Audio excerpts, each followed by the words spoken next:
দর্শক দেখতে পাচ্ছেন হচ্ছে বর্ষা মার্কা সরিষার তেল গাড়িতে বাগানো হচ্ছে অরিজিনাল পিওর তেল। দেখতে পাচ্ছেন পিওর তেল, পিওর। দর্শক আমরা আছি হচ্ছে এখন বর্ষা মার্কা সরিষার তেল কারখানার মধ্যে। দেখতে পাচ্ছেন অরিজিনাল ঘানির মধ্যে তেল তৈরি করা হচ্ছে। এটা অবশ্য কারেন্টে দেখতেই পাচ্ছেন খাঁটি সরিষার তেল বের করা হচ্ছে। চারদিকে ছড়িয়ে পড়েছে সরিষার সেই পরিচিত ঘ্রাণ। আর ঠিক আমাদের পাশেই বয়ে যাচ্ছে নদী। নদীর ঠান্ডা বাতাস আর পুরনো বাজারের পরিবেশ মিলিয়ে জায়গাটা সত্যি অন্যরকম অনুভূতি দেয়। প্রিয় বন্ধুরা, আপনারা সবাই কেমন আছেন? আমি গৌরব আছি আপনাদের সাথে। আজকে আমরা চলে এসেছি চাঁদপুর পুরান বাজারে। চাঁদপুরের ঐতিহ্যবাহী পুরান বাজার। এই বাজারটি শুধু একটা বাজার না, এটা চাঁদপুরের ইতিহাস আর ঐতিহ্যের একটি বড় অংশ। বহু বছর ধরে এই বাজার মানুষের জীবন, ব্যবসা আর সংস্কৃতির সাথে মিশে আছে। এখানে আসলে মনে হবে যেন পুরনো বাংলার সেই চিরচেনা রূপ এখনো জীবন্ত হয়ে আছে। বাজারের ভেতরে ঢুকলেই দেখা যায় সারি সারি দোকান। কোথাও খাঁটি সরিষার তেল ভাঙানো হচ্ছে, কোথাও শুকনো মরিচ, আবার কোথাও হলুদের গুঁড়ো আর মশলার গন্ধে পুরো এলাকা ভরে গেছে।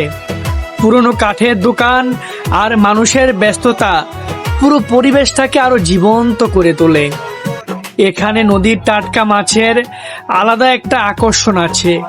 সকালে জেলেরা নদী থেকে মাছ নিয়ে আসে আর সেই মাছ সরাসরি বিক্রি হয় বাজারে।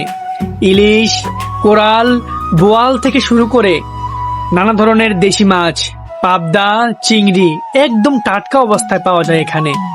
শুধু মাছ বা মশলা নয়, এখানে পাবেন টাটকা সবজি, নারিকেল, মুড়ি, মুরগি, চিড়াগুড় সহ গ্রামের অনেক ঐতিহ্যবাহী জিনিস। যারা খাঁটি গ্রাম বাংলার স্বাদ খোঁজেন তাদের জন্য এই বাজার যেন একটা স্বর্গ। সবচেয়ে সুন্দর লাগে বাজারের চারপাশের পরিবেশ।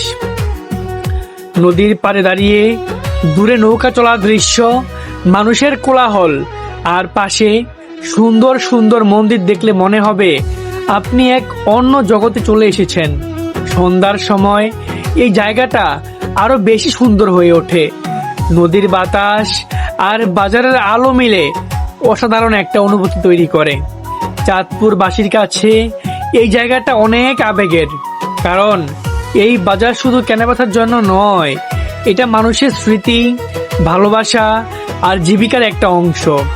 এখান থেকেই সারা বাংলাদেশের বিভিন্ন জেলায় হলুদ, মরিচ, তেল, লবণ সহ নানা পণ্য সরবরাহ করা হয়ে থাকে। অনেক ব্যবসা শুরু হয়েছে এই ঐতিহ্যবাহী বাজার ঘিরে। আজকে এখানে এসে সত্যি অনেক ভালো লেগেছে। ভাবতেই অবাক লাগে, একটা নদীর পার আর সেই নদীকে কেন্দ্র করে কত মানুষের জীবন জীবিকা, আর নদীর পাড়ের মানুষের আন্তরিকতা আর পুরানো ঐতিহ্যের মিশ্রণে জায়গাটা সত্যি মন ছুঁয়ে যায়।